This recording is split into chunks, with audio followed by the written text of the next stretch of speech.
آج ہم انشاءاللہ والدین کے لیے دعاؤں کے بارے میں بات کریں گے کہ ہم کس طرح ان کے لیے بہترین دعائیں کر سکتے ہیں، کیونکہ والدین وہ ہستی ہیں جن کے احسانات ہم پر سب سے زیادہ ہیں۔ ان کے احسانات کا بدلہ ہم چکا نہیں سکتے، لیکن ہاں، ایک صورت ہے کہ ہم ان کے لیے زیادہ سے زیادہ دعائیں کریں، خصوصاً اس وقت جب وہ دنیا سے جا چکے ہوں، اور ہم ان کے لیے کسی قسم کی کوئی جسمانی خدمت یا مالی خدمت یا کسی اور طریقے سے کوئی مدد ان کی نہ کر سکتے ہوں۔ اللہ سبحانہ تعالیٰ کو دعا کرنا بہت پسند ہے۔ اللہ تعالیٰ فرماتے ہیں وَقَالَ رَبُّكُمُ ادْعُونِي أَسْتَجِبْ لَكُمْ، اور تمہارے رب نے فرمایا کہ مجھ سے دعا کرو، میں تمہاری دعا قبول کروں گا۔ تو اللہ سبحانہ تعالیٰ نے خود ہمیں حکم دیا ہے کہ مجھ سے مانگو، تو ہمیں اللہ سبحانہ تعالیٰ کی اطاعت کرتے ہوئے مانگتے رہنا چاہیے۔ اور ویسے بھی ایک اور آیت میں آتا ہے وَإِذَا سَأَلَكَ عِبَادِي عَنِّي، اور جب آپ سے میرے بندے میرے بارے میں پوچھیں، یعنی اللہ سبحانہ تعالیٰ کے بارے میں کہ ہمارا رب کہاں ہے، ہم اس سے کیسے دعا کریں، تو آپ ان کو بتائیے فَإِنِّي قریب، میں تو قریب ہوں، بہت قریب، دور نہیں ہوں، بیچ میں کسی اور کو لانے کی ضرورت ہی نہیں، سب سے زیادہ تو میں ہی تمہارے قریب ہوں۔ اجیب دعوت الداعی اذا دعانی، میں پکارنے والے کی پکار کا جواب دیتا ہوں جب بھی وہ مجھے پکارتا ہے، دن کو پکارتا ہے یا رات کو پکارتا ہے، غم میں پکارتا ہے یا غصے میں پکارتا ہے، بھوک میں پکارتا ہے یا بیماری میں پکارتا ہے، جب بھی پکارتا ہے میں اس کی پکار سنتا ہوں۔ تب اس کو کیا چاہیے کہ فَلْيَسْتَجِيبُوا لِي، چاہیے کہ وہ بھی میری بات مانے، یعنی اگر وہ چاہتے ہیں کہ ان کی دعائیں سنی جائیں تو انہیں میری اطاعت کرنی چاہیے۔ وَلْيُؤْمِنُوا بِي، اور چاہیے کہ مجھ پر ایمان لائیں، مجھ پر اعتماد کریں، مجھے اپنا رب مان لیں، لعلہم یرشدون، شاید کہ وہ سیدھی راہ پائیں، ان کو صحیح راستہ مل جائے۔ ہوتا یہ ہے کہ جب انسان کی زندگی میں کوئی مشکل آتی ہے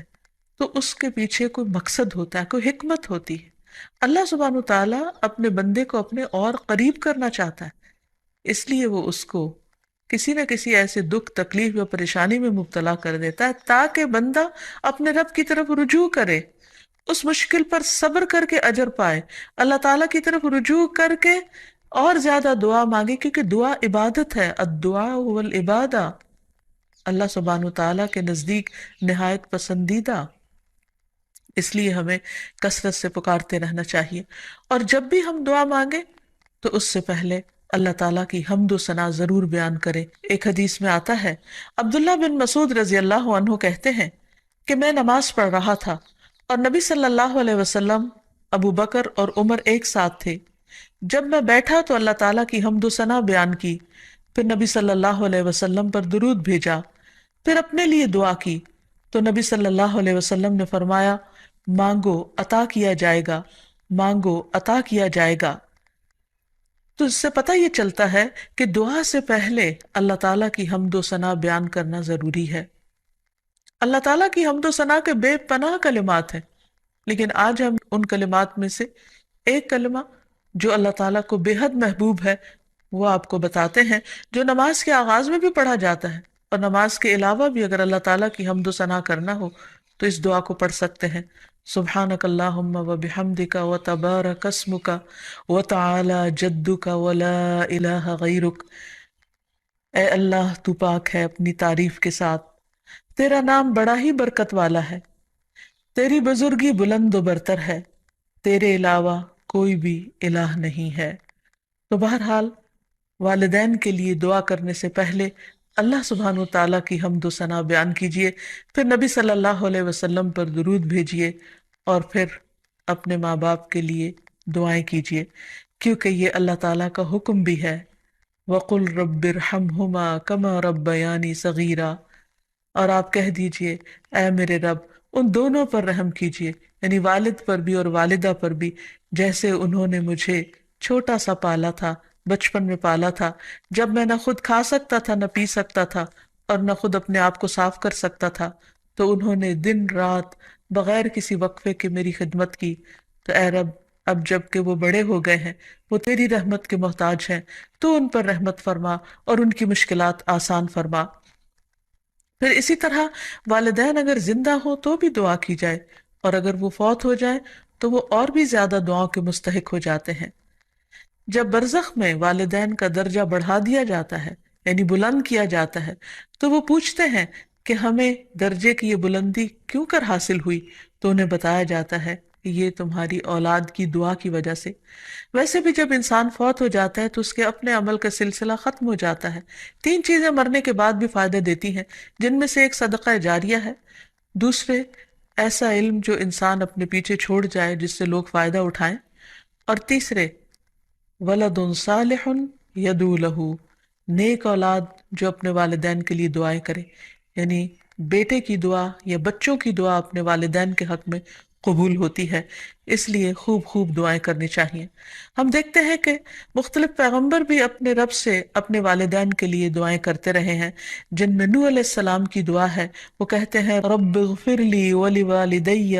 ولمن دخل بیتی مؤمنا وللمؤمنین والمؤمنات، اے میرے پروردگار مجھے بخش دے اور میرے والدین کو بخش دے، اور ہر اس شخص کو جو میرے گھر میں مومن کی حیثیت سے داخل ہوا ہو ان سب کو بھی بخش دے۔ اسی طرح ابراہیم علیہ السلام کی دعا ہے ربنا اغفر لی ولوالدی وللمؤمنین یوم یقوم الحساب، اے ہمارے پروردگار مجھے، میرے والدین اور تمام مومنوں کو اس دن معاف کر دینا جس دن حساب لیا جائے گا۔ پھر اسی طرح ہم دیکھتے ہیں کہ صحابہ کرام اپنے والدین کے لیے دعائیں کیا کرتے تھے، جن میں خاص طور پر حضرت ابو ہریرہ کا ذکر ملتا ہے کہ وہ ایمان لے آئے تھے لیکن ان کی والدہ مشرکہ تھیں، اور وہ نبی صلی اللہ علیہ وسلم کے بارے میں ایسے کلمات کہہ دیتی جس سے ان کو بہت تکلیف ہوتی۔ تو ایک مرتبہ اسی طرح کے کچھ کلمات سن کر وہ روتے ہوئے نبی صلی اللہ علیہ وسلم کے پاس آئے، کہنے لگے کہ یا رسول اللہ صلی اللہ علیہ وسلم، آپ میری والدہ کی ہدایت کی دعا کیجیے۔ بہرحال آپ صلی اللہ علیہ وسلم نے ہاتھ اٹھا دیے، ان کے لیے دعا کی، اور جب حضرت ابو ہریرہ واپس گھر پہنچے تو ان کی والدہ اسلام قبول کر چکی تھی۔ حقیقت یہ ہے کہ والدین کے لیے خود بھی دعا کرنی چاہیے اور دوسروں سے بھی دعا کی درخواست کرنی چاہیے۔ پھر اسی طرح ہم دیکھتے ہیں کہ ایک مرتبہ ابو ہریرہ جب اپنے وطن پہنچے تو بڑی اونچی آواز میں کہا اماں جان السلام علیکی ورحمۃ اللہ وبرکاتہ۔ انہوں نے جواب دیا وعلیک السلام ورحمۃ اللہ وبرکاتہ۔ پھر ابو ہریرہ کہنے لگے اللہ تعالیٰ آپ پر رحم فرمائے جیسا کہ آپ نے بچپن میں میری پرورش فرمائی۔ ان کی والدہ نے جواب دیا اے میرے بیٹے، تمہیں بھی اللہ تعالیٰ بہترین جزا دے اور تم سے راضی ہو جیسا کہ تم نے میرے ساتھ بڑھاپے میں نیک سلوک کیا۔ حقیقت یہ ہے کہ ہم پر انسانوں میں سے سب سے بڑا احسان ہمارے والدین کا ہے۔ اللہ سبحانہ وتعالیٰ نے اپنے حق کے بعد سب سے بڑا حق ہمیں والدین ہی کا بتایا ہے۔ اللہ تعالیٰ نے بنی اسرائیل سے پکا عہد لیا تھا۔ قرآن مجید میں آتا ہے وَإِذْ أَخَذْنَا مِيثَاقَ بَنِي إِسْرَائِيلَ لَا تَعْبُدُونَ إِلَّا اللَّهَ وَبِالْوَالِدَيْنِ إِحْسَانًا، اور وہ وقت یاد کرو جب ہم نے بنی اسرائیل سے یہ پختہ عہد لیا کہ تم لوگ اللہ کے سوا کسی کی عبادت نہ کرو گے اور والدین کے ساتھ احسان کرو گے۔ تو حقیقت یہ ہے کہ والدین کے ساتھ احسان کرنا اس لیے ضروری ہے کہ ہم ان کا حق ادا نہیں کر سکتے جتنی وہ محبت کے ساتھ ہمیں پالتے ہیں۔ بچے والدین کی خدمت عزت کرتے بھی ہیں تو بعض اوقات مشکل میں پڑ کر بد دلی کے ساتھ، اس محبت کے ساتھ نہیں جو والدین کی محبت اپنی اولاد کے لیے ہوتی ہے، اور وہ ہر کام خوشی خوشی کرتے ہیں۔ والدین اپنے بچوں کے بڑا ہونے کی دعائیں مانگتے ہیں، لیکن جب والدین بوڑھے ہو جاتے ہیں تو بچے ان کے خیر و عافیت کے ساتھ دنیا سے رخصت ہونے کی دعائیں مانگتے ہیں۔ والدین میں سے بھی خاص طور پر ماں کا حق ادا کرنا اور بھی زیادہ ضروری ہے، کیونکہ باپ کے مقابلے میں بچے کی پیدائش، تعلیم اور تربیت میں ماں کا حصہ اور ہاتھ زیادہ ہوتا ہے، وہ تکلیفیں بھی زیادہ اٹھاتی ہے۔ اور والدین کے لیے دعائیں کرنے کے ساتھ ساتھ ان کے ساتھ ادب اور احترام کا سلوک بھی کرنا چاہیے، خواہ وہ مسلمان نہ بھی ہوں، خواہ وہ اللہ تعالیٰ کے فرما بردار نہ بھی ہوں۔ اس سلسلے میں ہم دیکھتے ہیں کہ حضرت اسما کی والدہ ان کے پاس آئیں جو کہ ابھی اسلام قبول نہیں کی تھی، تو وہ نبی صلی اللہ علیہ وسلم کی خدمت میں حاضر ہوئیں اور پوچھا کہ میری والدہ میرے پاس آئی ہیں اور بہت رغبت کے ساتھ مجھ سے ملنا چاہتی ہیں، تو کیا میں ان سے مل سکتی ہوں، ان کی مدد کر سکتی ہوں؟ تو آپ نے فرمایا تھا سلی امکی، تم اپنی ماں کے ساتھ صلہ رحمی کرو۔ اس بارے میں اللہ سبحانہ وتعالیٰ قرآن مجید میں بھی حکم دیتے ہیں کہ وَإِن جَاهَدَاكَ عَلَىٰ أَن تُشْرِكَ بِي مَا لَيْسَ لَكَ بِهِ عِلْمٌ فَلَا تُطِعْهُمَا وَصَاحِبْهُمَا فِي الدُّنْيَا مَعْرُوفًا، کہ اگر وہ تجھ پر دباؤ ڈالیں کہ تو میرے ساتھ کسی ایسی چیز کو شریک بنائے جس کا تجھے کچھ علم نہیں، تو تم ان کا کہنا نہ ماننا، البتہ دنیاوی معاملات میں ان کے ساتھ بھلا سلوک کرنا، ان کے ساتھ بھلائی کے ساتھ رفاقت کرنا، یعنی عمدہ طریقے سے اچھے طریقے سے زندگی بسر کرنا۔ پھر اسی طرح خاص طور پر والدین کے ساتھ نرم سلوک کرنے کا حکم دیا گیا، کیونکہ والدین جو جو عمر میں بڑے ہوتے چلے جاتے ہیں یا جس طرح ان کی قربانیاں زیادہ ہوتی ہیں تو وہ اپنی اولاد سے زیادہ ایکسپیکٹ بھی کرتے ہیں، تو انہیں بچوں کی طرف سے ملنے والی چھوٹی سی تکلیف بھی بہت ناگوار ہوتی ہے۔ تو اس لیے خاص طور پر ایکسٹرا کیئر کی ضرورت ہے والدین کے ساتھ معاملہ کرتے وقت، یعنی گفتگو میں بھی، پوسچر میں، رویے میں، معاملے میں، ہر چیز میں نرمی برتنے کی ضرورت ہے۔ اس سلسلے میں اللہ تعالیٰ فرماتے ہیں وَاخْفِضْ لَهُمَا جَنَاحَ الذُّلِّ مِنَ الرَّحْمَةِ وَقُلْ رَبِّ ارْحَمْهُمَا كَمَا رَبَّيَانِي صَغِيرًا، اور ان پر رحم کرتے ہوئے انکساری کے ساتھ ان کے آگے جھکے رہو اور ان کے حق میں دعا کرو کہ اے میرے رب ان پر رحم فرما جیسا کہ انہوں نے بچپن میں مجھے محبت اور شفقت کے ساتھ پالا تھا۔ اس سلسلے میں ہمیں ایک روایت میں یہ بھی ملتا ہے، عبداللہ بن مسعود کہتے ہیں کہ ایک شخص نے نبی صلی اللہ علیہ وسلم سے پوچھا کہ کون سا عمل سب سے افضل ہے؟ آپ نے فرمایا وقت پر نماز پڑھنا اور والدین کے ساتھ نیکی کرنا، پھر اللہ کے راستے میں جہاد کرنا، یعنی سب سے پہلا کام نماز، اور پھر انسانوں میں سے والدین کے ساتھ حسن سلوک۔ لیکن عام طور پر والدین کو اولاد کے ساتھ شکایت ہی رہتی ہے، کیونکہ بعض اوقات لوگ نماز بھی پڑھ لیتے ہیں، صدقہ خیرات بھی کر لیتے ہیں، لوگوں کے ساتھ اچھی طرح بھی معاملہ کر لیتے ہیں، لیکن والدین کے ساتھ ان کا وہ شفقت اور محبت کا معاملہ نہیں ہوتا جس کو وہ ڈیزرو کرتے ہیں۔ آپ دیکھیں کہ آیت میں کتنی تاکید کے ساتھ کہا جا رہا ہے کہ وَاخْفِضْ لَهُمَا جَنَاحَ الذُّلِّ، کہ تم اپنے پر یعنی اپنے کندھے ان کے سامنے عاجزی اور انکساری کے ساتھ جھکا کے رکھو، یعنی جب ان کے سامنے بیٹھو یا کھڑے ہو یا بات کرو تو اس وقت بھی تمہارے اندر ایک خاص قسم کا جھکاؤ ہونا چاہیے۔ پھر اسی طرح یہ ہے کہ والدین کو اف تک کہنے کی اجازت نہیں۔ بعض اوقات انسان کا اپنے والدین کے ساتھ ڈس ایگریمنٹ ہو جاتا ہے، کسی بات پر اختلاف ہو سکتا ہے، وہ دین کا معاملہ ہو سکتا ہے، وہ دنیا کا معاملہ ہو سکتا ہے، وہ سوچ کا فرق ہو سکتا ہے، وہ جنریشن گیپ ہو سکتا ہے، وہ کوئی بھی چیز ہو سکتی، لیکن اس میں اولاد کو یہ حق نہیں دیا گیا کہ وہ والدین کے ساتھ بدتمیزی کرے۔ ہمارے دین نے ہمیں یہ سکھایا ہے کہ وَلَا تَقُلْ لَهُمَا أُفٍّ وَلَا تَنْهَرْهُمَا، کہ تم ان کو اف تک نہ کہو اور ان سے ڈانٹ کر بات نہ کرو، وَقُلْ لَهُمَا قَوْلًا كَرِيمًا، اور ان کے ساتھ جب بات کرو تو بہت عزت کے ساتھ کرو، احترام کے ساتھ کرو۔ پھر اسی طرح ان کے ساتھ سختی سے بات نہ کی جائے، ان کا نافرمان نہ بنا جائے، جیسے اللہ سبحانہ وتعالیٰ نے یحییٰ علیہ السلام کو یہ حکم دیا تھا یا یحییٰ خذ الکتاب بقوہ وآتیناہ الحکم صبیا وحنانا من لدنا وزکاة وکان تقیا وبرا بوالدیہ ولم یکن جبارا عصیا۔ اللہ تعالیٰ نے یحییٰ علیہ السلام کو بچپن میں ہی حکم دیا کہ اے یحییٰ، کتاب کو یعنی تورات کو مضبوطی سے پکڑ لو، اس پر مضبوطی سے عمل پیرا ہو جاؤ، اور ہم نے اسے بچپن میں ہی قوت فیصلہ عطا کی، اور ہم نے اسے اپنی مہربانی سے نرم دل اور پاک سیرت بنایا، اور وہ فی الواقع پرہیزگار تھے اور اپنے والدین سے ہمیشہ اچھا سلوک کرتے تھے۔ یہ قرآن مجید کی گواہی، اور کسی وقت بھی جابر اور نافرمان نہ ہوئے، یعنی انہوں نے کبھی بھی اپنے والدین کے ساتھ بدتمیزی نہیں کی، سختی نہیں کی، بد اخلاقی نہیں کی۔ پھر اسی طرح والدین کی نافرمانی کو حرام بھی قرار دیا گیا۔ حدیث میں آتا ہے کہ ان اللہ حرم علیکم حقوق الامہات، اللہ نے تم پر ماؤں کی نافرمانی کو حرام قرار دیا ہے۔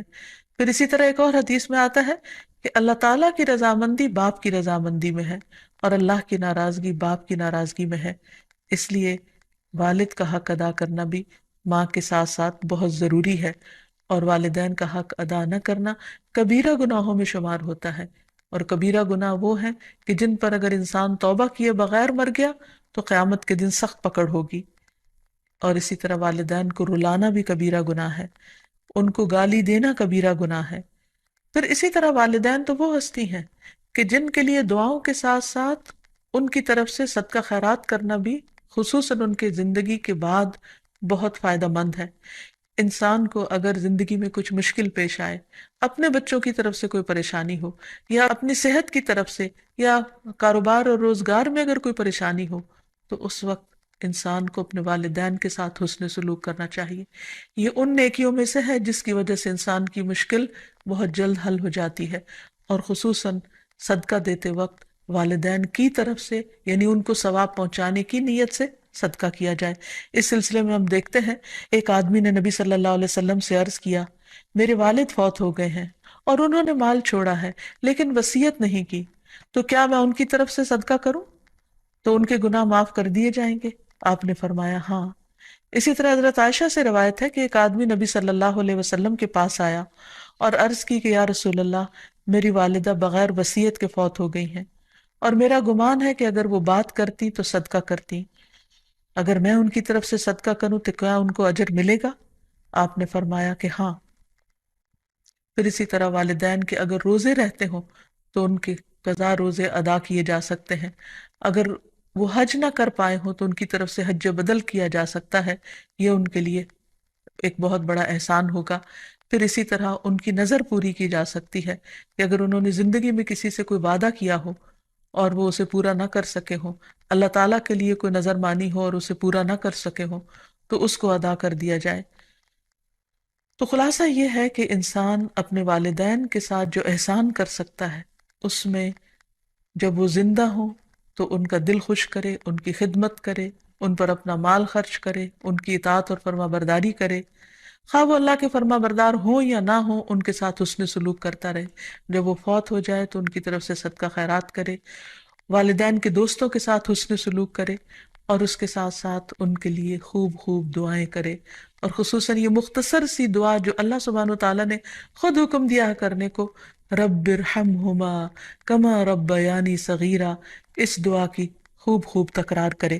اور ان کی بخشش کی بھی دعا کرے۔ اور آخر میں ہم سب دعا کرتے ہیں اپنے والدین کے لیے کہ اللہ تعالیٰ ان پر اپنی رحمتیں فرمائے اور ان کو اپنا پسندیدہ بنا لے، اور اگر وہ دنیا سے جا چکے ہیں تو انہیں جنت میں اعلیٰ مقامات عطا فرمائے۔ وآخر دعوانا ان الحمد للہ رب العالمین۔